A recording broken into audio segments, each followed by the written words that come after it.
Why are you here? My dad demanded when I arrived at his retirement party.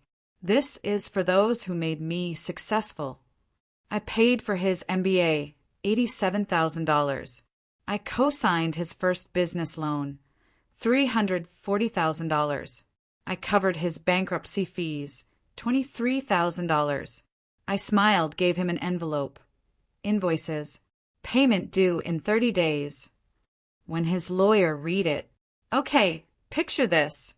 You spend decades pouring your heart, your energy, and frankly, a fortune into someone you love, only to have them look you dead in the eye at their biggest celebration and ask, "What the hell are you doing here?" Can you even imagine that kind of betrayal? Because I don't have to imagine it. I lived it. And let me tell you, what came next was a collision course between family loyalty, cold hard cash, and a truth so brutal it made my blood run cold. It was one of those hotel ballrooms, you know? The kind with the fancy chandeliers, the carpet that hides all the sins, and round tables draped in white. A big banner screamed, "Congratulations, Richard Hayes, celebrating 35 years of success." Slideshow looping on the far wall, full of photos of my dad shaking hands, cutting ribbons, smiling like he'd built an empire. I shifted the garment bag on my shoulder, feeling the weight of the evening. Beside me, my son, Ethan, squeezed my hand. He was 10, all serious and skinny, his clip-on navy tie a little crooked. "Is it okay if I keep the tie on, Dad?"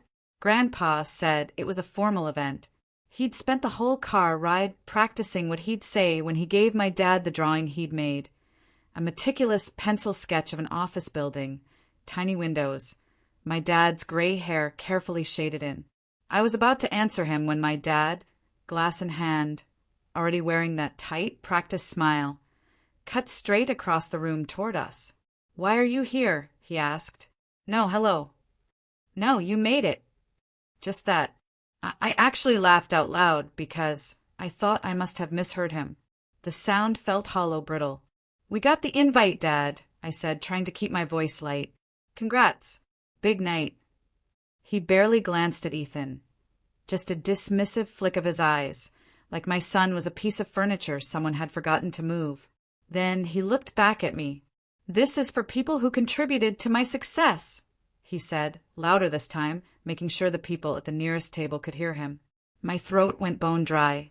I felt Ethan's hand twitch in mine, a tiny, innocent tremor. Contributed to his success? The words echoed in my head, mocking me. I'd paid for his MBA, $87,000 over 3 years. I'd co-signed his first business loan, $340,000 that would have absolutely sunk me if he'd defaulted. I'd covered his bankruptcy fees, $23,000 when everything fell apart and he'd cried in our kitchen like a broken man. But sure, I'd contributed nothing. "Grandpa, I made you this." Ethan, bless his heart, held up the drawing with both hands, his voice soft but steady. My dad didn't even look at it. Not a glance. "I don't have time for this, Caleb," he said, his eyes flicking toward the stage. "We're doing the grandkids' presentation in a minute. It's already organized." Then he just moved past us, clapping a board member on the shoulder like nothing had happened. My fingers went numb. For a second, I honestly thought I might just turn around and leave, but Ethan was still standing there, his little drawing held, carefully watching the slideshow. On the screen, a photo of my dad at graduation, flashed by, cap, gown, diploma. Never too late to invest in yourself. I stared at it, a bitter taste in my mouth. I was cropped out of that picture. The original had me on one side, my arm around his shoulders, both of us smiling. I knew, because I'd taken the day off work, flown in, and handed him the check that paid off his last semester. "Dad," Ethan whispered, tugging at my shirt, "are we in any of the pictures?" My stomach twisted into a knot.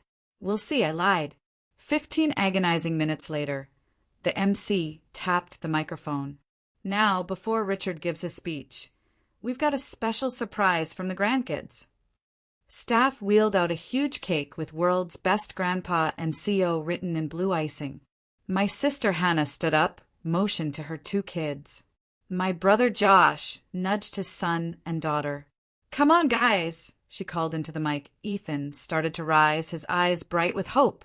"Said," my dad's voice cut through the air, sharp from the head table. He didn't even turn around. "This is for the grandkids who grew up in the office. The real Little Hayes heirs." The room chuckled like it was a harmless joke. My son froze halfway out of his chair and slowly, heartbreakingly, sank back down. The light just went out of his face. His hands folded in his lap, clutching that drawing. Hannah's kids and Josh's kids climbed the steps. 6 little blue boxes, lined up on the podium. Engraved watches from Grandpa Richard. They opened them for the camera, the room applauding. My son stared at his empty place setting. I felt my hands start to shake. I didn't stand up. I didn't make a scene. My body went very still, like it sometimes does when a client tries to talk me into a terrible trade. I took a deep, deliberate breath, reached into my inner jacket pocket, and slid the thick envelope out. The one I'd spent 3 nights putting together. When my dad picked up the microphone for his speech, he caught my eye. I smiled back. Calm. Practiced. The same smile I use when the market dives and everyone else is panicking. As he made his way back to the table, I met him halfway. "Congratulations," I said, and handed him the envelope. He frowned. "What's this?" "Invoices," I replied, my voice steady, ice cold. "Payment expected within 30 days. He snorted, like I'd just told a bad joke, and shoved it toward his attorney at the next table. "Take a look at whatever my son's worked up, will you? Make sure it's nothing I need to actually worry about." His lawyer slid a finger under the flap, pulled out the first page, and his whole expression changed. His eyes flicked over the numbers, then to me, then to my dad. "Richard," he said slowly, "we should talk about this privately." My dad's jaw tightened. The room buzzed with background chatter, clinking silverware, someone laughing too loud at the bar. Ethan reached for my sleeve. "Dad, can we go home?" "Yeah, buddy," I said, my eyes still locked on my father's. "We're done here. I'm Caleb. I'm 39. I live in Dallas, Texas. I'm a broker, retirement portfolios mostly. I spend my days helping people make sure they don't run out of money right when they finally have time to live. Ironic, I know. I'm married to Maya. We've been together 12 years. We have one kid, Ethan, who reads fantasy novels that are way too advanced for him and whispers when he's excited instead of yelling. He's the kind of kid who apologizes when other people bump into him. My parents live 30 minutes away in a big brick house they like to call the Hayes Estate, like it's a manor and not just a 4-bedroom in a gated community my old money clients would call cute. They've always seen me as 2 things at once, the responsible child and the walking checkbook. When my dad decided to go back for his MBA at 45, he came to me. "Not my mom, not my siblings. We're investing in the future, son," he'd said over my kitchen table. "You've always believed in me." Back then I did. I'd just made partner at my firm. I was proud of him for going back to school. I wrote the tuition checks. $87,000 over 3 years. I still remember the exact total because I kept the receipts tucked into a folder labeled Dad, Education. When he wanted to open his own brokerage after graduation, the bank said no to a solo loan. He called me at 11:30 p.m. They said if I had a strong cosigner, it's a done deal. "You are a strong cosigner," he'd said, like it wasn't a question. So I signed. $340,000. There's a particular knot you get in your stomach when you sign your name under someone else's debt. It's like tying yourself to a ship and hoping it doesn't sink. Spoiler alert, it sank. He expanded too fast, trusted the wrong people, ignored my advice more times than I can count. I told him not to put all his eggs in commercial real estate right before the market shifted. He rolled his eyes and called me risk-averse. 2 years later, I was in a lawyer's office with him going over bankruptcy filings while he stared at his hands. "Filing fee is $23," the attorney said. "You need that available right away or we stall." My dad looked at me with that same hopeful, pathetic expression he'd used when I was 8 and he forgot to buy my baseball cleats. Caleb.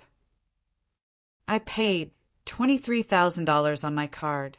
Another line item in the mental ledger I pretended I wasn't keeping. That pattern never really stopped. When the business went under, he couldn't possibly go back to a regular job below his status, so I helped with temporary expenses. There was the month I covered their mortgage, $2,100.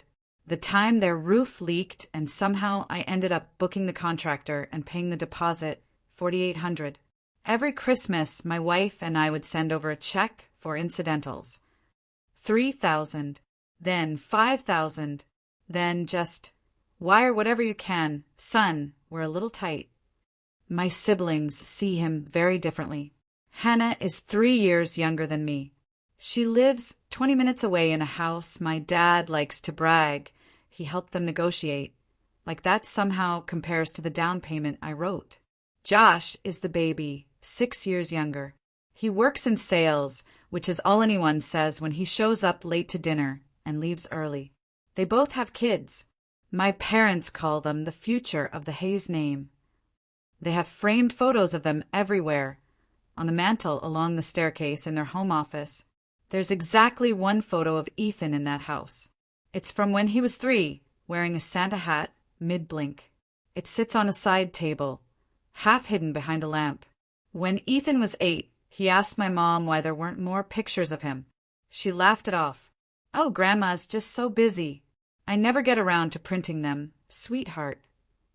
But she posts Hannah and Josh's kids on Facebook like it's her job. Little slights like that were easy to excuse at first.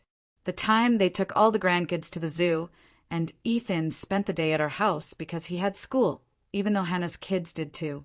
The time my dad introduced Hannah's son as my first grandson, the heir to some stranger at a barbecue, while Ethan stood 3 feet away holding the potato salad.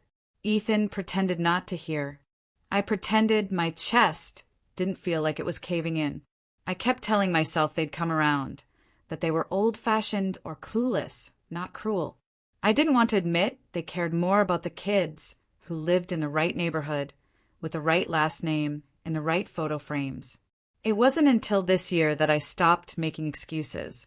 It started with a simple word, no. 3 months ago, my dad pitched his newest idea over Sunday lunch.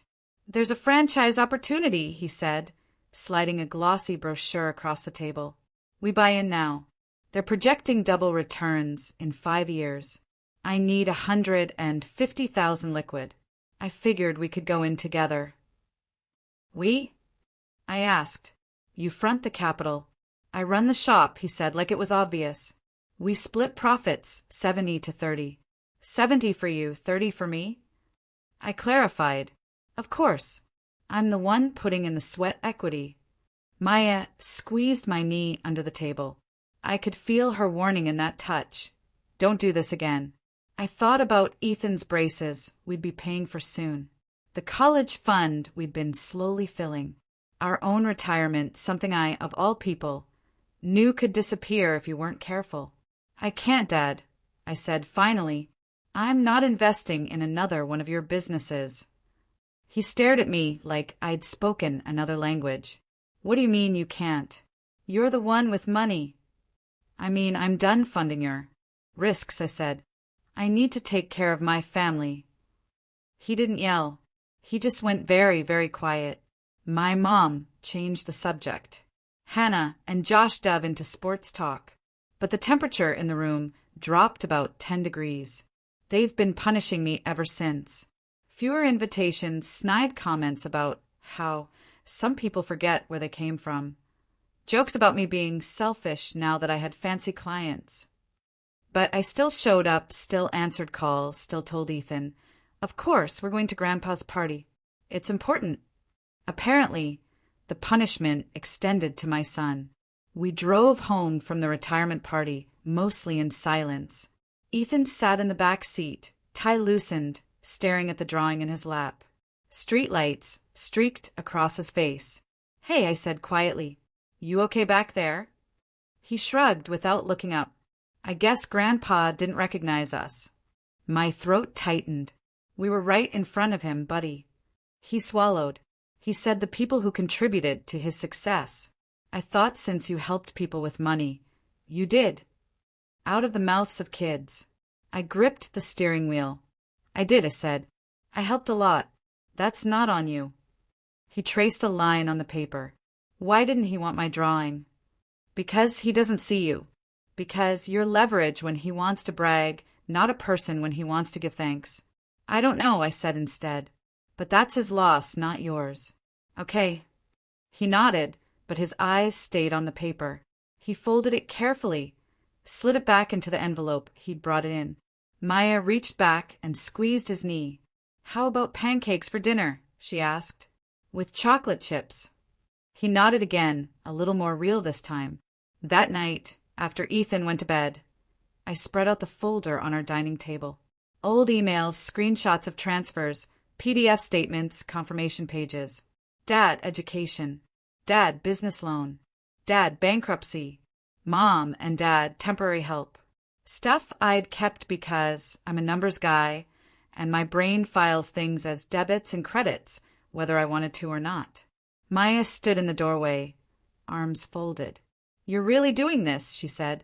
I am, I replied, my voice surprising even me. It sounded steady. Not revenge, she said quietly.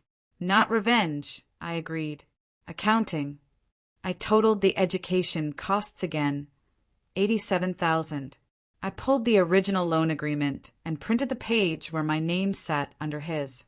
I added the interest I'd covered when he fell behind. $19,500. The bankruptcy fee, $23,000. The temporary support that never really stopped. Monthly transfers that added up to $62,300 over 7 years. I didn't include the Christmas checks or the roof or the random, can you cover this bill calls. I wasn't trying to bleed him dry. I just wanted there to be a record. On each invoice, I wrote the same line at the bottom. Converted from gift to loan as of retirement date. Payment requested from retirement buyout within 30 days. Maya watched me slip the pages into the envelope. What if he can't pay? She asked. Then my lawyer will file a claim against his estate, I said, looking at her.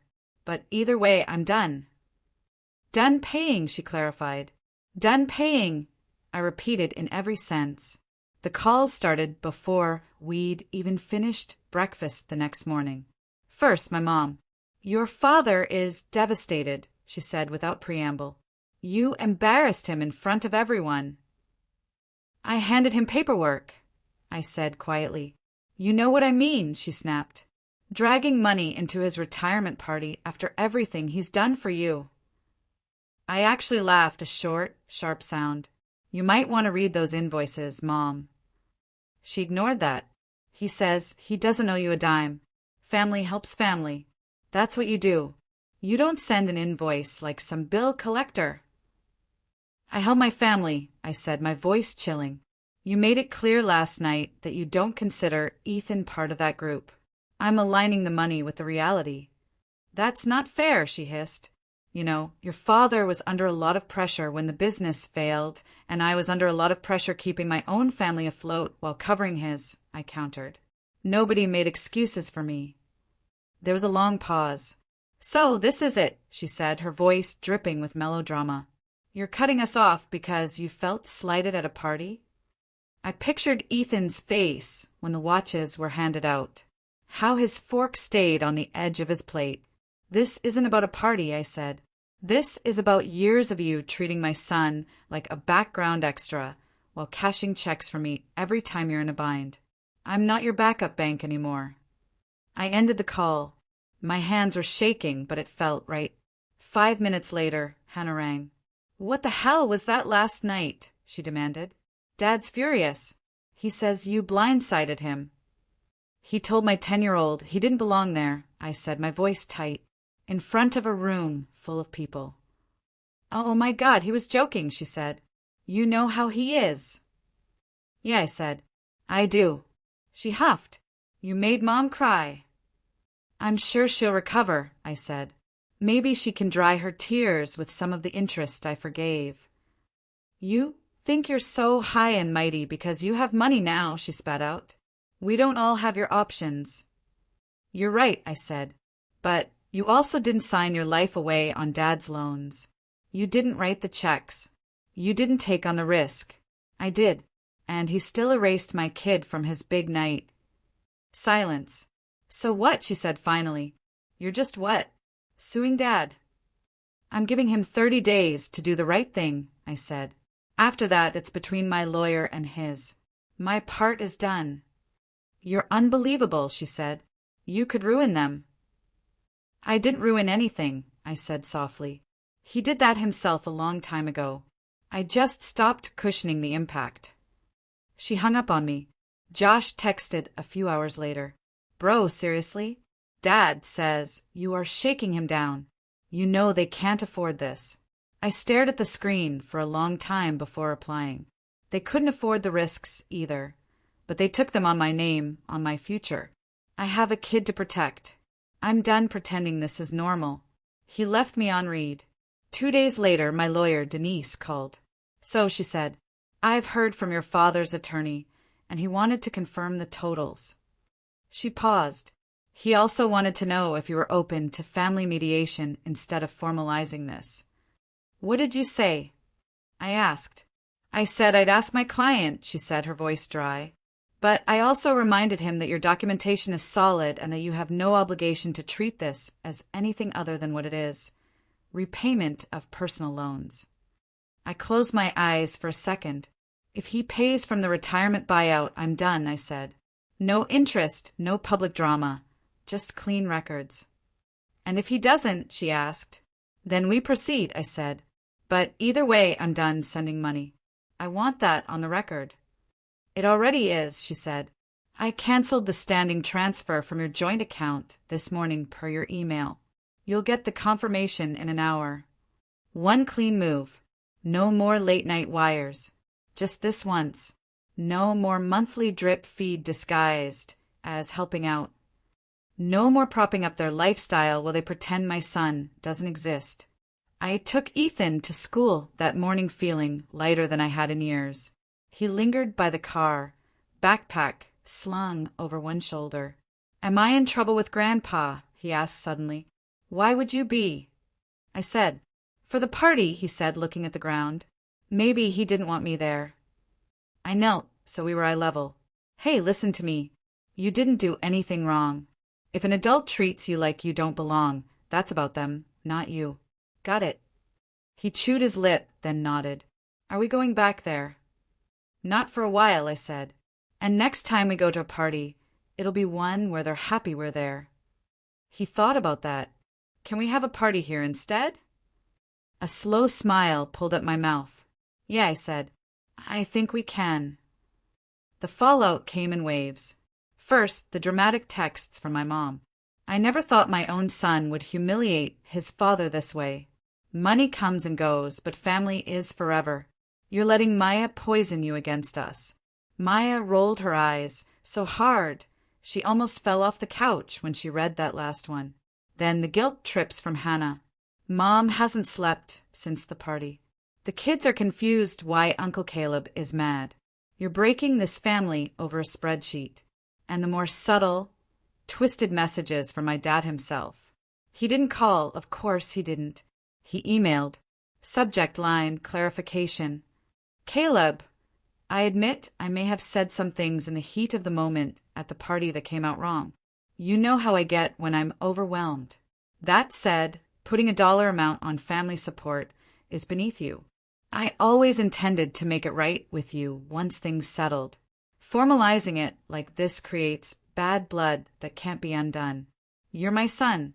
Don't let outsiders, lawyers, etc. come between us. Dad. I stared at the screen for a long time. Outside, Ethan was sitting on the porch steps reading, his feet jiggling. Inside, Maya was at the kitchen table, laptop open, working on a marketing plan for a local nonprofit. My life. My real family. I hit reply. Dad, I typed. Outsiders didn't come between us. Years of you treating my son like an afterthought did. I spent a decade propping up your career with my money, my credit, and my time. When you stood on that stage to talk about everyone who contributed and couldn't bring yourself to look at me or accept a drawing from your grandson, that told me everything. This isn't about a spreadsheet. It's about respect. You have 30 days to honor the invoices from your retirement funds. After that, Denise will proceed. You are no longer on my payroll. Caleb. His response came an hour later and was 3 times as long. I didn't read past the first sentence. I archived it. Then I blocked his number. I blocked my mom's. I muted the group text with my siblings. The silence after that was strange, loud in its own way. I kept expecting my phone to light up, my email to ping something. Instead, days passed. We went to work. Ethan went to school. We made dinner, watched bad TV, cleaned the bathroom on Saturday morning. Regular life. No emergency calls. No, we're in trouble. Can you help? No crisis that apparently only my bank account could solve. The world kept spinning without me constantly stepping in to push. 2 weeks later, my sister showed up at my door. Ethan was on the floor with his Lego spaceship. Maya in the kitchen making grilled cheese. When I opened the door, Hannah stood there in a sweatshirt, eyes tired. Hey, can I come in? We sat at the table. Ethan peeked in, then went back to his Legos. Dad's a mess, she said. He keeps saying you blindsided him. But I saw his face when you handed him that envelope. He knew. I waited. He shouldn't have said what he said about Ethan. That wasn't okay. It was the first time anyone in my family had said that out loud. He's not going to apologize, I said. I know, she sighed. He thinks everything you've done is just how it's supposed to be. Look, I'm not here to talk you out of the money thing. After I saw those numbers, I get it. You saw them. Mom showed me. She thought it would prove you were dramatic. It did the opposite. We both laughed once. What I'm here to say is, Ethan's invited to Liam's birthday next month. No grandparents, just kids and pizza. If you're comfortable, we'll think about it, I said. Thank you. At the door, she paused. For what it's worth, you're right about all of it. Then she left. Maya called from the kitchen. So, do we hate her or not? Not, I said. Tentative not. Ethan patted over. Was that Aunt Hannah? Am I in trouble? No, but, I said. You're kind of the reason grown-ups are having to grow up. Is that good? It's necessary, I said. Day 30 came and went. Denise called. My father's lawyer had wired a partial payment. Education, bankruptcy, and half the business loan. He's framing it as a good faith gesture, hoping you'll meet him halfway. He's about 15 years late on halfway, I said. We'll take it. File for the rest. When the transfer hit, I stared at the numbers on my screen. Money finally moving backwards. It didn't fix the years, but it closed a loop. That night, Ethan and I sat with colored paper and markers. Grandpa had a party, he said. We should have one, too. Our kind. Our kind, I echoed. He drew 3 stick figures holding hands in front of our brick house. Me, Maya, him, and a Lego spaceship in the corner. At the top he wrote, my family. Can we hang it up? I looked at the empty wall above the couch. Yeah, front and center. We taped it up, slightly crooked. Perfect. 2 days later, Hannah dropped her kids for a movie night. No grandparents. No drama. Just popcorn, a blanket fort for kids on our worn couch. Walking past the hallway, I heard Ethan showing Liam the drawing. That's my family, he said. We're doing our own celebration. Cool, Liam said. Can we draw one at my house, too? Yeah, Ethan said. We can. Something eased in my chest. My parents' chairs stayed empty. Their numbers stayed blocked. Their crises stayed theirs. It's sad sometimes that my son doesn't have greeting card grandparents. But he has parents who show up, who won't let him sit quietly in a crowd while someone with a microphone decides he doesn't count. And me? I don't wait at the back of banquet halls for crumbs of approval from a man who built his success on my credit and refused to say my name. If he ever asks why I'm not there, the answer is simple. I contributed to your success, Dad. But I'm done funding a family dynamic that makes my child feel invisible. What about you? Have you ever had to draw a line in the sand with family, even when it felt like everything was at stake? I'd love to hear your thoughts in the comments below.